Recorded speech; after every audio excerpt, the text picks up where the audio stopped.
A great moral achievement of history is the near elimination of slavery from the civilized parts of the world and its relegation to underground status in less civilized parts of the world. Yet in our contemporary discussions of slavery, blame storming dominates. Some blaming, of course, is appropriate, but it's important to get the historical record straight. And it's important for our moral health and our psychological health in contemporary times to emphasize the positive. Who gets the praise and the admiration for coming up with the idea that there's something wrong with slavery, for organizing the societies doing the cultural and political work, and, in some cases, military action to bring about slavery's near elimination? It's an amazing accomplishment, because if you think about the long sweep of human history and human prehistory, slavery is pretty much everywhere. So the striking thing is its significant decline worldwide and in a relatively short period of time. I think that should help counter those who have a current political or psychological agenda and who want to kind of stoke only the negative elements of slavery's history. Now, in some cases, the purpose is to externalize an internal racial shame or a rage that they feel. For some, of course, it's to induce guilt in others, to generate support for reparations, or to get their group a nice big payoff check. But the most important factor is moral, to the extent that we recognize moral achievements and properly credit those responsible for them. We feel good about ourselves and we have an inspiring example. And the great battle against slavery is something that pretty much all of us can and should be proud of.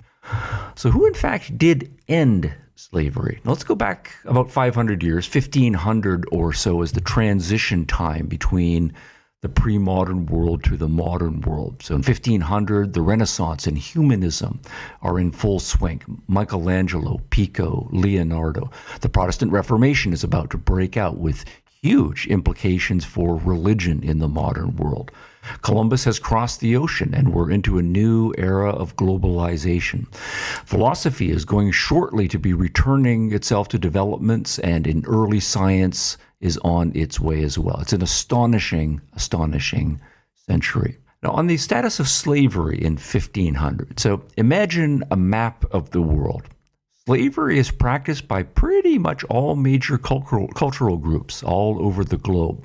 The only continent that would be an exception is Australia, though not in what we would now call New Zealand, as some slavery was practiced there. But there's slavery up and down all of Asia, all up and down Africa, in the Americas, practiced by the Native American tribes there. Slavery is still in place in Europe, although the European nations had, for the most part, lessened it, and we're taking steps to eliminate slavery internally. So slavery is still widespread and largely unchallenged. Almost nobody even has the idea that there's anything wrong in principle with slavery. There's a number of active slave trades still in Asia and Africa. Now, about Africa in particular, since it dominates appropriately the modern discussion of slavery. Now, in 1500, there's already a long-standing tradition of African slaves being exported. Less talked about is internal African slavery. Many of the major African kingdoms and empires were built extensively on the practice of slavery. African blacks would capture other African blacks and use them, as well, of course, as sending them to the widespread network of major slave markets all up and down the west and east coast of Africa. In North Africa, Middle Eastern and Arabic culture is a powerful participant in the slave trade, capturing some slaves as well as purchasing a majority of its slaves from African kingdoms. Europeans are engaging in slavery, and they're also suffering from some slavery, but the 1500s are a game changer century. European and the North American whites increasingly become active internationally, mostly purchasing already captured Africans and then transporting them across the Atlantic Ocean. But an important point that must be emphasized is that the institution of slavery was already many, many centuries old in Africa. Arabs and other Asians had been for a long time purchasing and transporting slaves, and the numbers really are staggering. Shocking to our contemporary minds is that the Africans themselves were quite forthright about slavery being no problem, about slavery in many cases being the foundation of their economy and their political greatness. Some images from the early 1600s, these are European images now, but they show, for example, the great king of Congo. He's in high ceremonial state, and he's receiving some Dutch ambassadors. And the Dutch ambassadors are in a submissive position. They're kneeling before him high up on his throne, and they're hoping to receive from him permission to purchase some slaves from the king of Congo. Of course, the Portuguese and the Spanish had gotten there earlier, and they'd established diplomatic and commercial relations with the major African kingdoms that were already capturing slaves and selling them into slavery for export. Even 3 centuries later, as late as the 1840s, King Gizo of Dahomey is celebrating slavery as integral to Dahome's political economy. Here's a quote from King Gizo. Quote, "The slave trade is the ruling principle of my people." Pause. Notice it's the ruling principle of his people. Now I'm picking up the quotation again.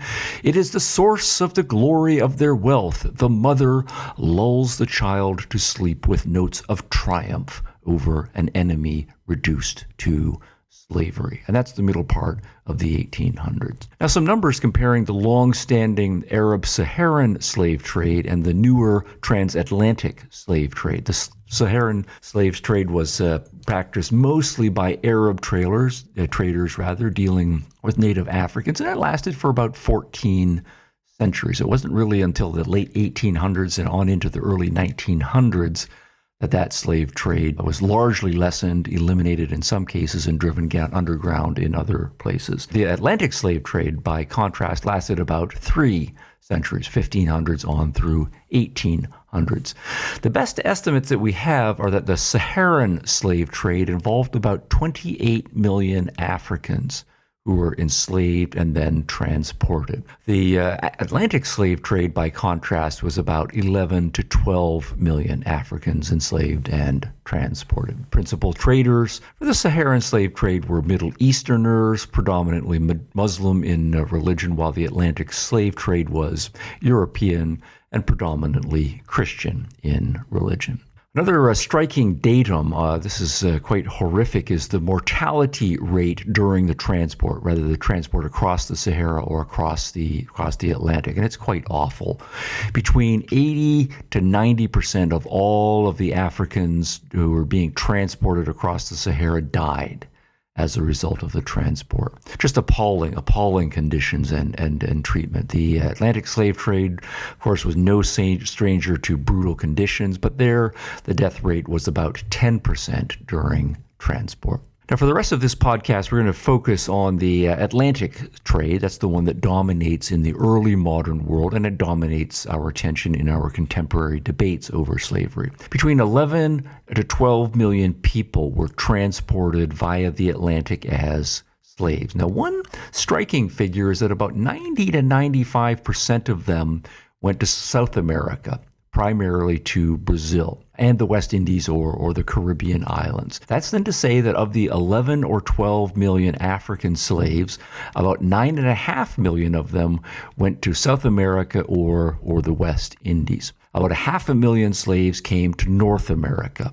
A small number went to British North America, which later became Canada, and a majority of that 500,000 came to the American colonies, which later became the United States. About 300,000 slaves were taken from Africa and sent via the Atlantic up to Europe, and about 200,000 went to Central America. Now, comparing the South, Central, and North American numbers, I think, is important. If about 94% of all of the African slaves transported across the Atlantic went to South and Central America, mainly to Portuguese, Spanish, and French possessions, then that means that about the remaining 6% went to colonial North America and eventually became the United States and Canada, the majority going to the United States. And those are still shocking numbers. But what was made it possible? And here we have to go into the traditional rationales for slavery. And it's important to identify these because it's those traditional rationales that have to be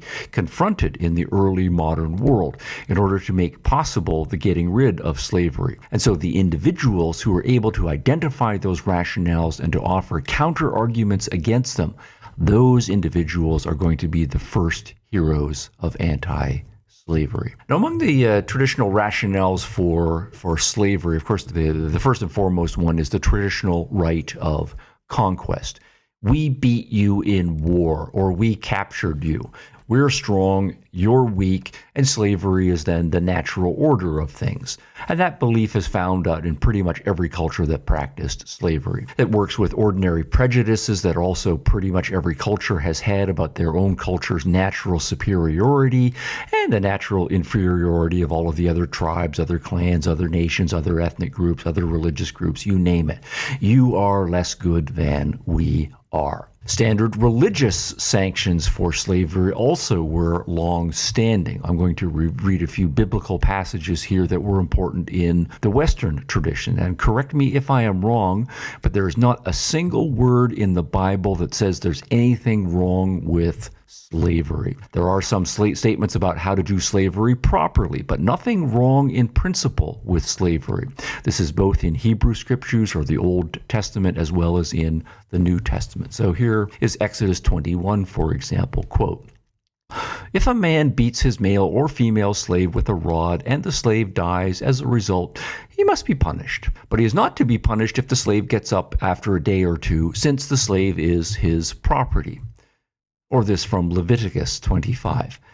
"Your male and female slaves are to come from the nations around you, and from them you may buy slaves. Then also buy some of the temporary residents living among you and members of their clans born in your country.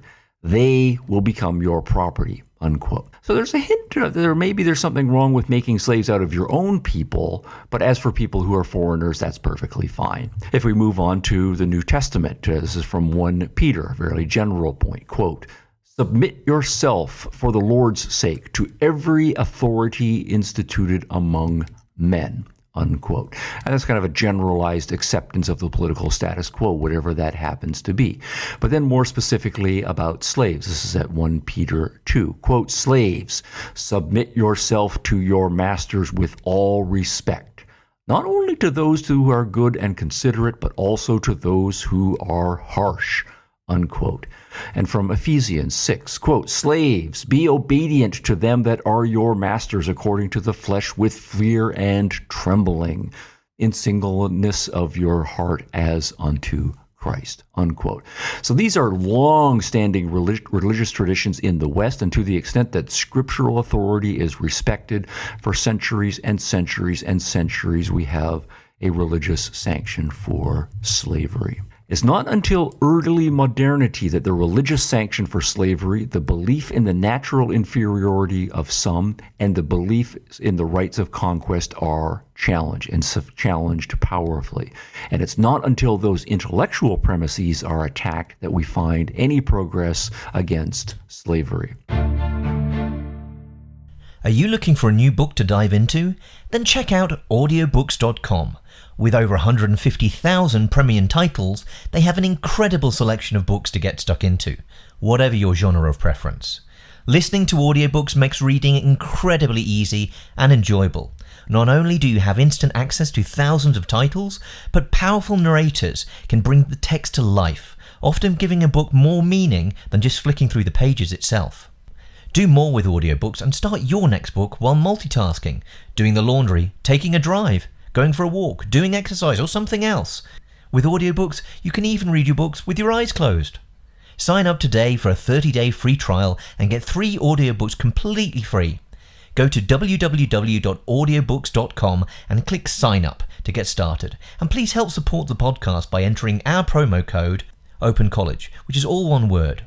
Fall in love with books again with audiobooks.com. And while you're online, please show your support for the podcast by leaving a review on your favourite media player. Now back to the podcast.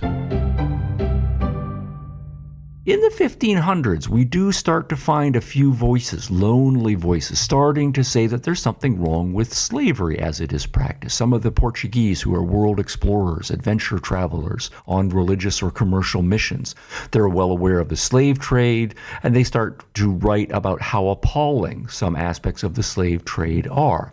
Now, in many cases, it's a revulsion against the brutality of slavery, right, rather than a principled rejection of slavery. In some cases, it's more principled, but not quite that slavery is wrong per se. Rather, these particular slaves were brought into slavery the wrong way, and that's an injustice. For example, they came to be slaves as a result of an unjust war or a wrongly applied law. For the most part, of course, these voices were ignored in the 1500s. Further, it's an interesting point that voices complaining about slavery, all of them seem to have received a modern Renaissance education or a humanistic education. And some of that Renaissance humanism rubbed off on them with its increased respect for individuality and the potential of all human beings. And the Renaissance idea, as we're now learning about the accomplishments of other people around the world, maybe we should all see all human beings as moral agents and leading potentially worthy lives. That is starting to percolate into the Renaissance humanistically educated world travelers. So the groundwork had been laid by Renaissance humanism of the 1300s and 1400s. But it's not really until 2 centuries later that we start to see more voices expressing principled denunciations of slavery. It's not until the late 1600s that we start to have notions of universal rights for all human beings. Most famously, John Locke's 2 treatises of government. It's not that, that people have rights because they're born into this or that particular culture or that political group and that they've been given rights, but rather that certain basic rights to life, liberty, property, these are fundamental to the human condition. They are natural rights. And since all human beings are equally human, these rights should be extended universally. These are the ideas that then become part of the Enlightenment as we get into the 1700s.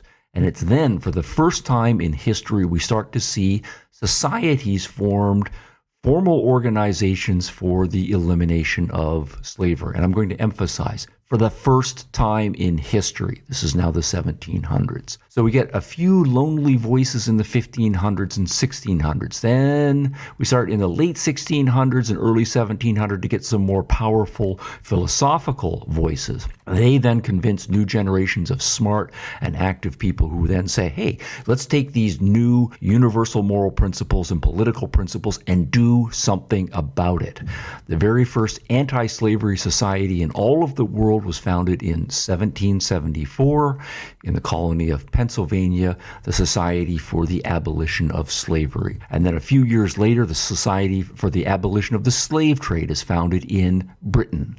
And then a year later, the Society des Amis du Mort, that's to say the Society of the Friends of the Blacks, in France in 1788. That is a great milestone and a great moral achievement historically.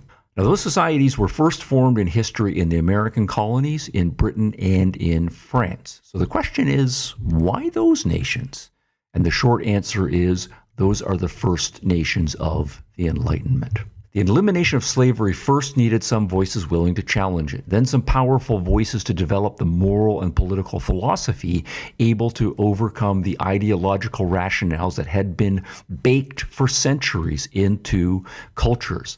Then for enough committed individual people willing to come together and do something about it rather than simply talk about it. Then to form organizations to leverage their numbers. Then when those formal groups exist, the countries that they are in do seem to go through various anti-slavery stages. And this is not original rigid formula. But first they seem to focus on a more universal prohibition of slavery inside their own country. Then they turn to prohibiting the international trade. Then they turn to their own colonies if they have to have them and start to push for the elimination of slavery them. Then usually they believe that realistically they need to go group by group. They will say, for example, maybe we can't free all of the slaves immediately, but children who are born to slaves are not themselves going to be slaves. So piecemeal reform, group by group.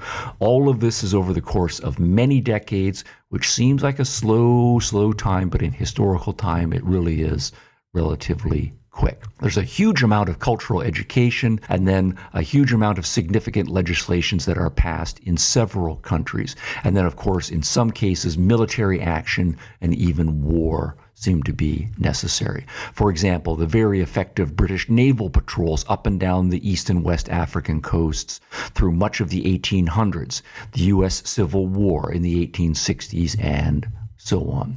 Now, I also, though, want to highlight a few individuals and not just these general trends, because individual credit is a beautiful thing and a matter of justice when necessary. So, Benjamin Rush was the co-founder of the Pennsylvania Society for the Abolition of Slavery in 1774. He is one of the great heroes of all time, an intellectual, a medical man, a moral and political activist, and he deserves great credit. He should be a hero to all of us who are anti-slavery. His fellow American, Thomas Jefferson, is also high on the pantheon, although not as high due to his personal compromises.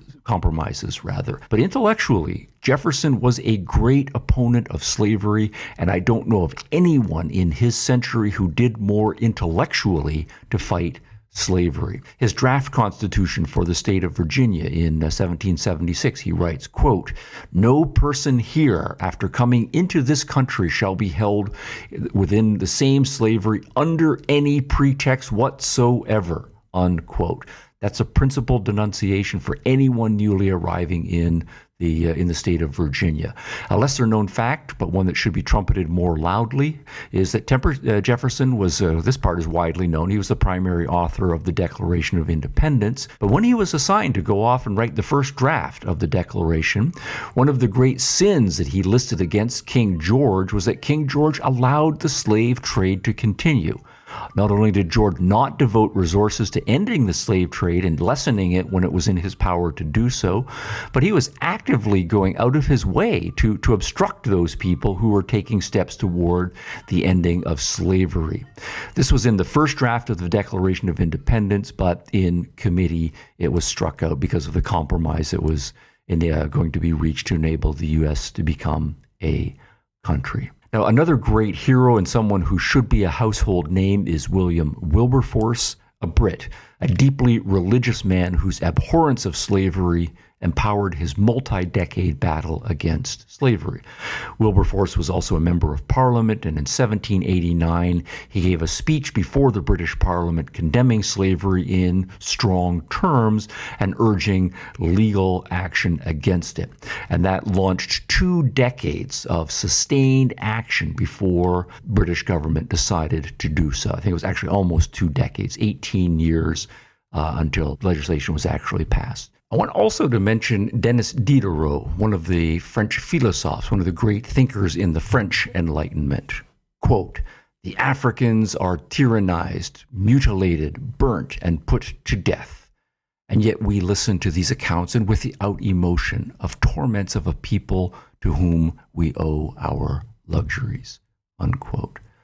So action is afoot in America, in Britain, and in France in the late 1700s. Other individuals who should be celebrated partly for intellectual reasons, but also for the personal example that they set. And I think personal example is important because it's one thing to argue at the level of philosophical principles and abstract moral principles, but the personal example that is set by outstanding individuals goes a long way to changing many people's minds.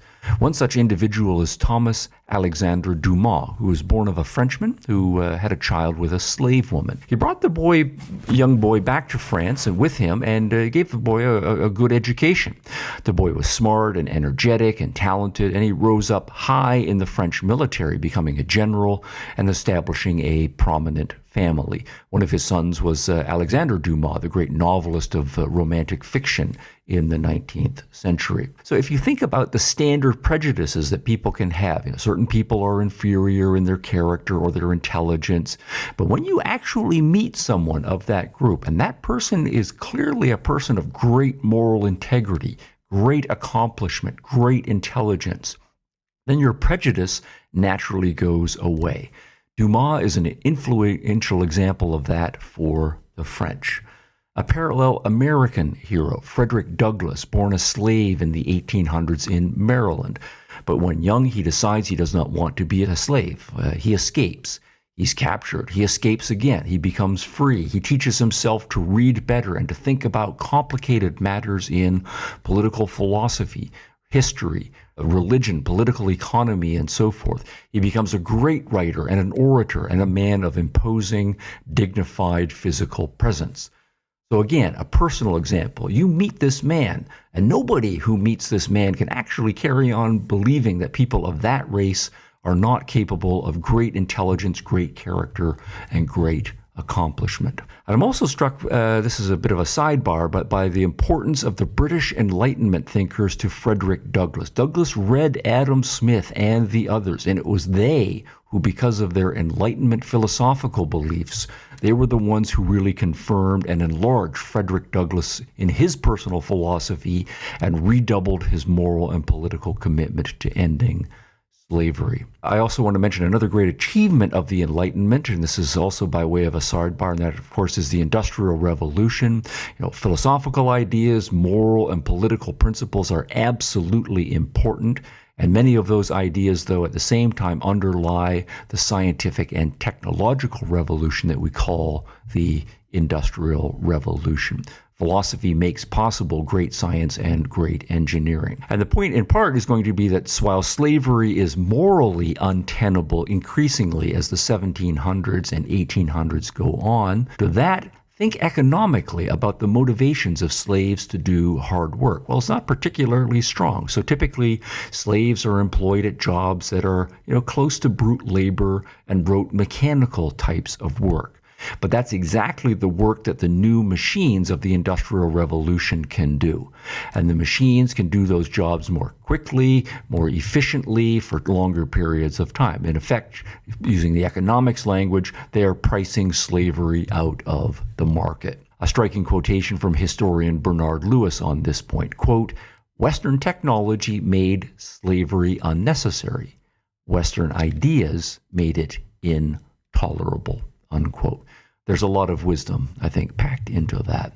A further point is that the spread of the Enlightenment from Britain first to France across the Channel and to America across the ocean and then further east. By 1841, there's a European primarily treaty that makes slave trading an act of piracy. Of course, it's signed by Britain and France, but now also the Austrians, the Prussians, and even the Russians are signing on to this treaty, making slave trading an act of piracy.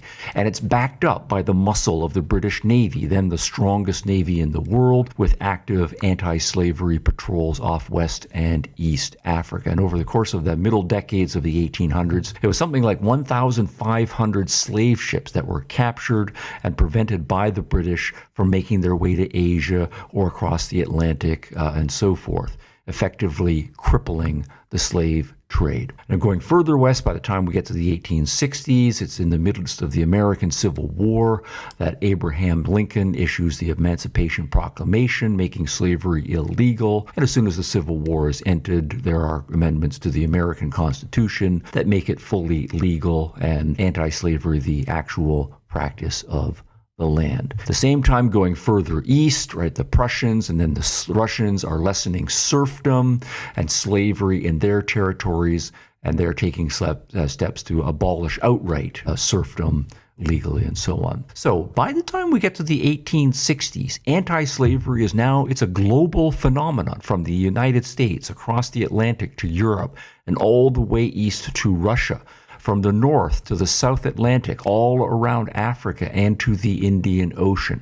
That's impressive. Now, earlier I mentioned Dumas in France and Douglass in America. To them, I want to add the name Gannibal, an important name in Russian history. A fascinating story here. This was a young African who's born somewhere in the southern Saharan desert, but he was captured by some fellow Africans. He was sold to the Arabs, and then the Arabs took him north across the Sahara Desert. He was one of the lucky or one of the strong ones who survived the trip, and he ended up in then Constantinople, which is now Istanbul, and he was put into the slave markets there. He ended up being sold to the Russian ambassador to the court of the Sultan in then Constantinople. The Russian ambassador then took a shine to the boy, and he brought him all the way back to St. Petersburg, in the north of Russia, and then presented him to the Tsar, Peter the Great. Now, Peter the Great was also impressed by the boy, recognizing his intelligence and his liveliness, and he decided to give him an education and to semi-adopt him. Now, because of the young man's talent and his energy, and of course being a favorite of Peter the Great, he rose high in Russian military ranks, engaged in campaigns all over Europe and into Asia, fathering a large number of children, one of them producing a grandchild named Alexander Pushkin, the great 19th century poet. Again, an example of someone whom many people are likely initially to have a prejudice against, but someone whose personal example of great energy, character, and intelligence are going to go a long way to undermining that prejudice. Friedrich Nietzsche was famous for his statement that God is dead, and his provocative account of master and slave moralities, and also for the fact that Adolf Hitler and the Nazis claimed that Nietzsche was one of their great inspirations. Were the Nazis right to do so, or did they misappropriate Nietzsche's philosophy? Professor Stephen Hicks's concisely written book, Nietzsche and the Nazis, based on the 2006 documentary, corrects many widespread misconceptions about Nietzsche, giving a fascinating and easy-to-understand analysis of Nietzsche's work, asking and answering a number of questions, such as what were the key elements of Hitler and the National Socialist political philosophy? How did the Nazis come to power in a nation as educated and civilized as Germany? What was Friedrich Nietzsche's philosophy? The philosophy of live dangerously, and that which does not kill us makes us stronger? And to what extent did Nietzsche's philosophy provide a foundation for the horrors perpetrated by the Nazis? Professor Hicks demonstrates his mastery of this subject using quotes and critical analysis that prove his points and show the true linkage between Nietzsche and the Nazis, and how philosophical ideas move the world. Get your copy of Nietzsche and the Nazis by Stephen Hicks on Amazon.com today. And while you're online, please leave a review for the Open College podcast hosted by Hicks himself on iTunes or Stitcher. Now back to the podcast. Now, moving on to our own times, because while slavery has declined significantly and impressively and wonderfully, it's not eliminated. And the legacy of slavery and the debates over the historical record are, of course, with us. So I do want to say a few words about that. One progress point. The best estimates from around 1750, that's to say at the start of the Industrial Revolution, the European Enlightenment now in full swing, but this is still a generation before the American and French revolutions. The best estimate is that about 80% of the population of the world are either slaves or serfs. And that's an astonishing number. 250 years later, at the beginning of the 21st century, that number has declined to less than 10% of the world's population. That is progress. Now, the big question for historical analysis and for philosophy is, why has that progress been made? Why was it first made in the places that it was made? And why at those particular times in history?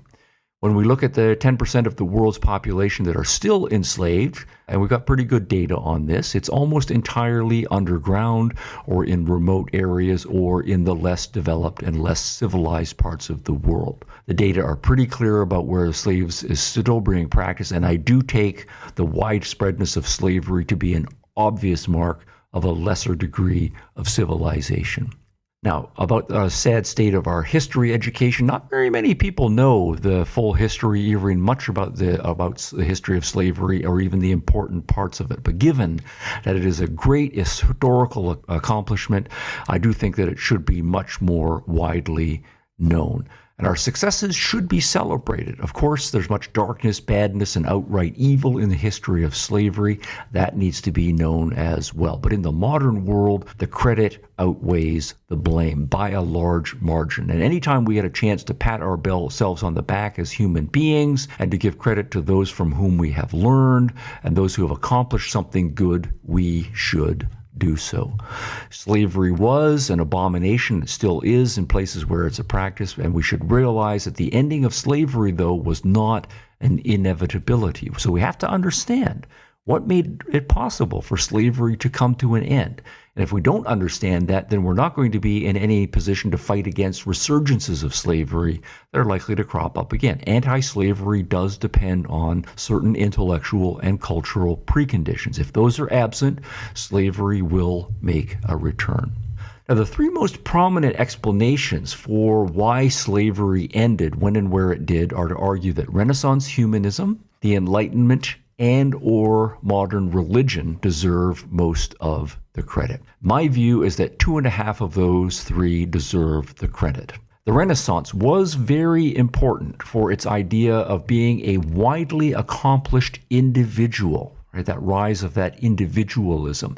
And also its idea of being open to the accomplishments of all cultures currently and in the past, overcoming that parochialism of one's own culture being automatically superior to all others, and being willing to learn widely and to realize that other people and other cultures can and have accomplished great things.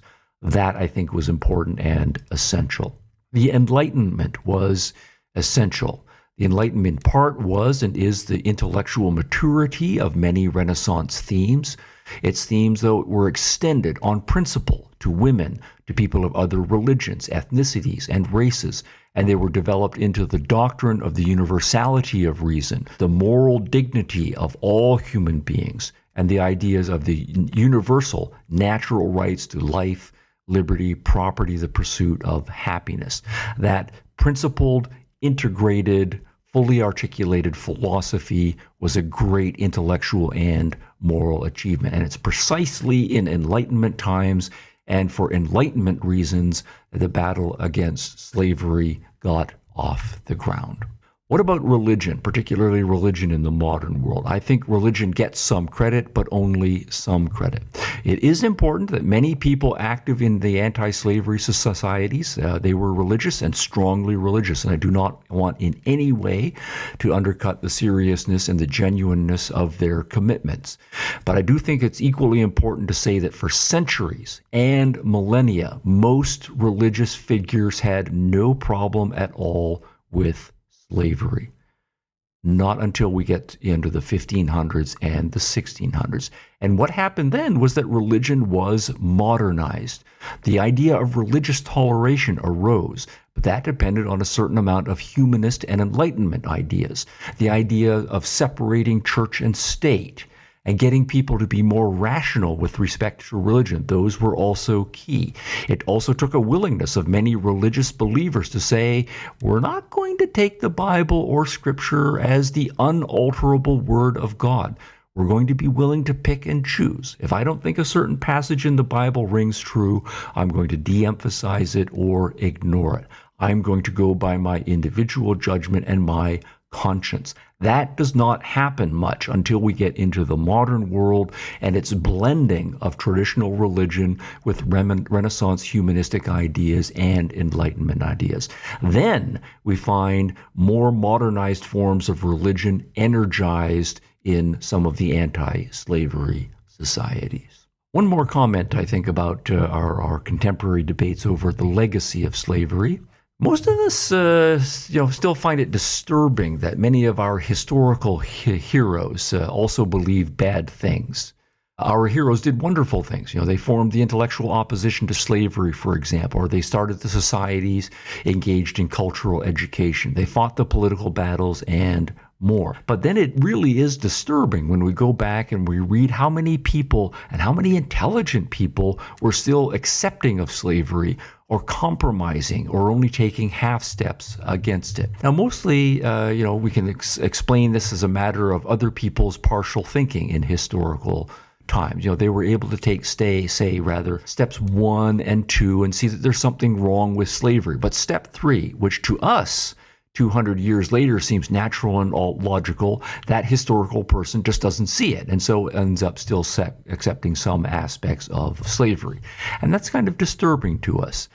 There's also a kind of perceptual level mentality that bothers us. In the abstract, many people are able to say things like, yes, we are all children of God, or yes, all human beings should be equal. But then we find them in contact with a particular individual, and they can't get past the fact that that person looks different, or talks differently, or dresses differently. And of course, it's disturbing when we run into the aggravating hypocrisy of some of the historical individuals, in which some of them seemed willing to say, yes, I will oppose slavery in this context, right, but not in that context. But the contexts don't really seem to be that different. Or, yes, I favor abolishing slavery, but then I don't actually take the steps of freeing my own slaves. Or I oppose slavery on moral principle, but then when I become a politician, I engage in various political compromises. And all of those things do, I think, quite properly get under our skin when we're looking at the historical record and the individuals who are doing these sorts of things. Another contemporary challenge, particularly I think for our generation, is being distressed by the apparent slow rate of change, just how long it takes to get over a lot of these prejudices and the racisms and the slavery right and so forth. So I remember when I was young and first learning about the history of slavery, at that point, 100 years seemed like a long time ago. 200 years ago seemed like a very long time ago. So I'm a young student, I'm reading John Locke, and he's arguing persuasively to my mind for the universal rights to life, liberty, and property, pursuit of happiness, and for religious toleration, and so forth. And that's all being written and articulated in the 1680s and the 1690s. So my young mind says, wow, this is great. Slavery should be gone by 1750 at the latest. But then it's still around by 1750, and it's still around by 1800. Sure, they're making some anti-slavery steps in the early 1800s, but it takes a civil war, and even then it's not over. That's just frustrating. And it's even more frustrating because we moderns believe that once we've identified a problem, we should be able to fix it, and we should be able to fix it quickly. And the fact that it took a couple of centuries to get rid of slavery, for us progressive moderns, that's really unsettling. Now, history education, I think, can be a corrective, or it can at least ameliorate that, as history teaches us, 1 century really is a blink of an eye in human historical time. Intellectual change, cultural change, political change is a slow process. So by historical standards, right, given that slavery had been around for centuries and even thousands of years all over the world, the fact that we were able to relegate it to the backwaters in just a few centuries, that's actually pretty fast in historical time. You're listening to Open College on the Possibly Correct Network with renowned philosopher and author Dr. Stephen Hicks. A podcast to explain the chaos, taking an in-depth look into how postmodernism is affecting the modern world and your lives without you even realizing it. Stay up to date with the latest releases and news from Dr. Hicks by following the podcast on Facebook, Twitter, Minds.com and Gab, or sign up to our email list at www.opencollegepodcast.com. While you're online, please show your support for the podcast by leaving a review on your chosen media player. You can check out all our podcasts by following Possibly Correct on Minds.com. Now back to the podcast. Now, one other contemporary issue is the use of slavery now as a political bludgeon. Right? Much of the history of slavery is politicized, with some people just interested in blame storming and using shame and guilt as tactics and weapons against their cultural and political enemies. So I do think those of us in contemporary times, we do need to know how to deal with the attacks when those who want to foist the sins of our ancestor or other people's ancestors upon us. How do we handle the intended guilt feelings or shame feelings that are put upon us?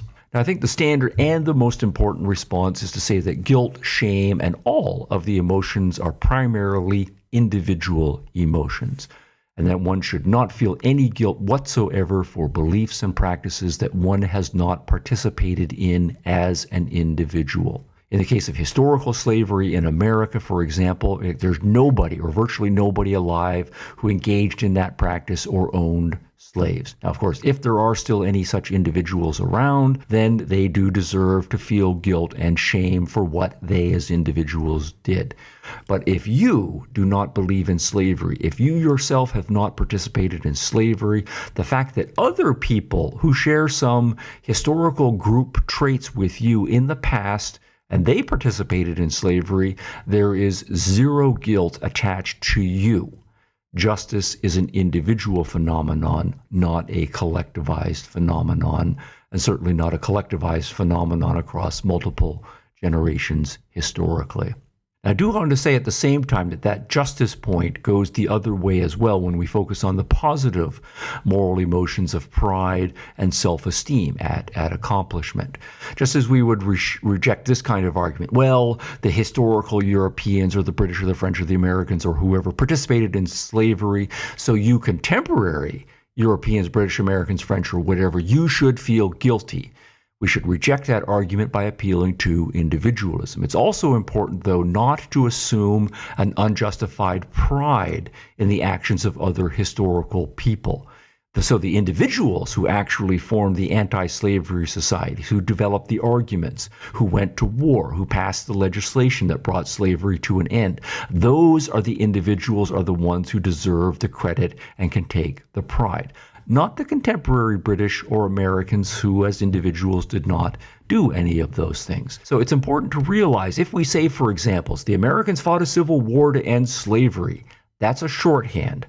Not all of them were even fighting a war to end slavery, and some of them were fighting the war to keep slavery. Yes, the British Navy eliminated much slavery on the high seas. That's great. But not everyone in the Navy was a favor of that policy as well. There were still lots of Britons who were particularly, indifferent to slavery or even in favor of slavery. So again, the credit to the British needs to be individualized. Now, when you as an individual say, I'm an American, or I'm a Canadian, or I'm a German, or I'm a European, you have to be careful about what that means to you. If you are identifying certain shared political principles that you think are true, and that you know that you are one of those people who would stand up when necessary and argue against slavery, and you would take steps to end slavery, well then of course you can feel an intellectual and moral kinship with the heroes of history, and you can feel a measure of reflected pride. But always remember the moral emotions, both positively and negatively, they are individualized and should be properly assigned to the individuals involved.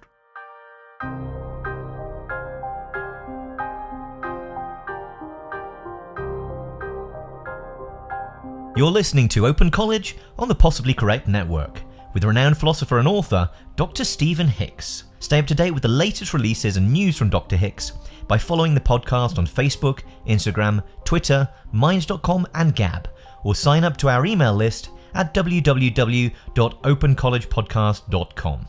While you're online, please show your support for the podcast by leaving a review on your chosen media player. You can check out all our podcasts by following Possibly Correct on Minds.com.